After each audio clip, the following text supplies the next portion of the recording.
अग्निपथ योजना के खिलाफ लगातार तीसरे दिन देश भर में विरोध प्रदर्शन का दौर जारी रहा। सड़क से लेकर रेलवे ट्रैक पर युवाओं का विरोध प्रदर्शन चला। बिहार में इसका सबसे अधिक असर देखने को मिला। आंदोलनकारियों ने इसे तुरंत वापस लेने की मांग की, लेकिन सरकार इसके लिए फिलहाल तैयार नहीं दिख रही है। हालांकि गुरुवार को एक संशोधन जरूर किया गया, जिसमें इस साल के लिए अधिकतम उम्र की सीमा को 21 साल से बढ़ाकर 23 साल कर दिया गया। आपको बता दें कि कई राजनीतिक दलों ने भी इस स्कीम को वापस लेने की मांग की। बिहार में अग्निपथ स्कीम के विरोध की आंच बिहार बीजेपी नेताओं तक भी पहुंची। प्रदर्शनकारियों ने बिहार की डिप्टी सीएम रेणु देवी के घर में तोड़फोड़ किया। आक्रोशित भीड़ ने डिप्टी सीएम के आवास पर पथराव किया, जिसमें डिप्टी सीएम के घर का शीशा टूट गया। हालांकि मौके पर पुलिस पहुंची और भीड़ को खदेड़ दिया गया। इसके अलावा बीजेपी नेता संजय जायसवाल के घर पर भी पथराव किया गया। वहीं सासाराम में टोल प्लाजा में घुसकर प्रदर्शनकारियों ने तोड़फोड़ किया। टोल प्लाजा में आगजनी भी की गई। प्रदर्शनकारियों को रोकने के लिए पुलिस को फायरिंग करनी पड़ी। कई राउंड फायरिंग की खबर भी है। वहीं दरभंगा में प्रदर्शन के दौरान एक स्कूल बस फंस गई। इस दौरान बच्चे काफी हैरान परेशान थे। कुछ तो डर के मारे रोने भी लगे थे। बस के बाहर प्रदर्शनकारी लाठी डंडे लेकर खड़े थे। बच्चों ने उन्हें देखा तो रो पड़े।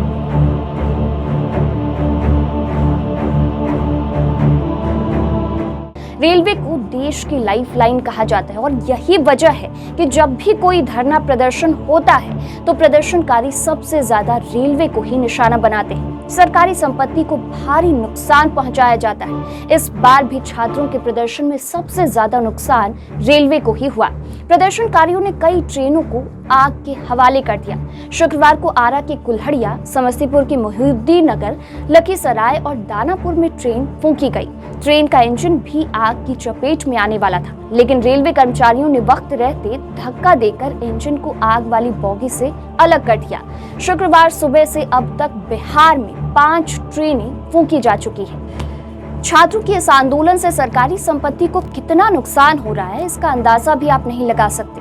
आपको मालूम है आंदोलनकारी छात्र जिन ट्रेनों को आग के हवाले कर रहे हैं, उस एक ट्रेन की कीमत कितनी होती है और उसे आग लगाने से देश का कितना नुकसान होता है। तो आपको बताएं कि ट्रेन के एक बोगी की कीमत करोड़ों की होती है। एक एसी कोच को बनाने की लागत करीब 2 करोड़ रुपए से अधिक होती है। स्लीपर कोच बनाने की कीमत 1.5 करोड़ के आसपास बैठती है, जबकि जनरल कोच को बनाने का खर्च करीब 1 करोड़ रुपए आता है। इंजन ट्रेन का सबसे महंगा हिस्सा होता है। ट्रेन का इंजन बनाने में करीब 20 करोड़ रुपए का खर्च आता है। ट्रेनों में आगजनी की घटना के बाद रेल मंत्री अश्विनी वैष्णव ने प्रदर्शनकारियों से शांति बरतने की अपील की। कहा कि रेलवे की संपत्ति को नुकसान ना पहुंचाए।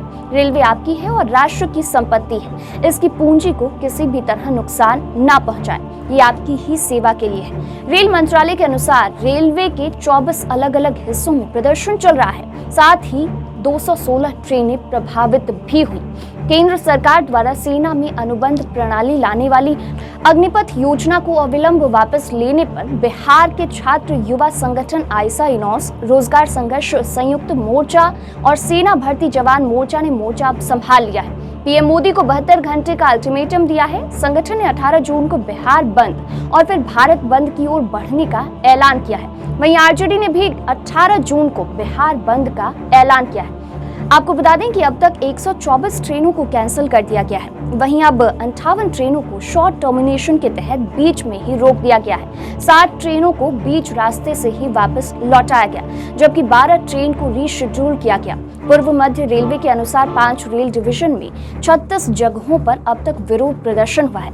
इस कारण अब तक कुल 124 ट्रेनें प्रभावित हुई हैं। पूर्व मध्य रेलवे के दानापुर, दीनदयाल उपाध्याय, सोनपुर, समस्तीपुर और धनबाद रेल डिवीजन के तहत कुल 17 जगहों पर ट्रेनों को रोका गया। उनमें तोड़फोड़ की गई।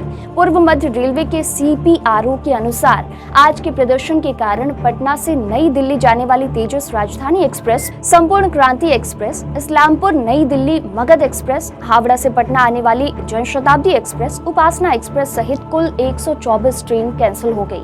वहीं अब तक 58 ट्रेनों को शॉर्ट टर्मिनेशन के तहत बीच में ही रोक दिया गया। हावड़ा से पटना के रास्ते नई दिल्ली जाने वाली पूर्वा एक्सप्रेस को वर्धमान स्टेशन पर ही रोक दिया गया। आनंद पूर्व बिहार से भागलपुर जा रही विक्रमशिला एक्सप्रेस को लखीसराय स्टेशन पर ही रोक दिया गया। वहीं राजगीर से नई दिल्ली जाने वाली श्रमजीवी एक्सप्रेस, पाटलिपुत्रा लोकमान्य तिलक सुपरफास्ट, पटना इंदौर और पटना कोटा एक्सप्रेस समेत 12 ट्रेनों को रीशेड्यूल किया गया। वहीं बिहार के उद्योग मंत्री शहनवाज हुसैन ने अग्निपथ स्कीम के विरोध पर कहा कि इस योजना को लेकर भ्रम फैलाया जा रहा है।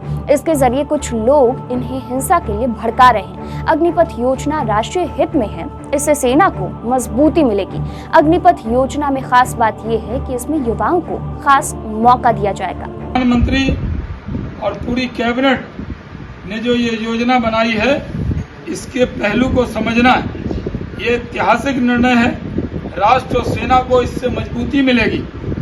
देश के बच्चे एवं युवा का सपना होता है कि वो सेना में जाकर भारत माता की सेवा करे, अपने देश को महान बनाए। जो लोग देश को बनाना चाहते हैं वो देश में तोड़फाड़ में ये यकीन नहीं रखते। अग्निपथ योजना है, इसको लेकर बहुत मिथक और भ्रम फैलाए जा रहे हैं। नौजवानों को गुमराह किया जा रहा है। कुछ ताकतें मासूम बच्चों के कंधे पर इस आंदोलन के जरिए हिंसा के रास्ते पर उनको उकसा रहे हैं।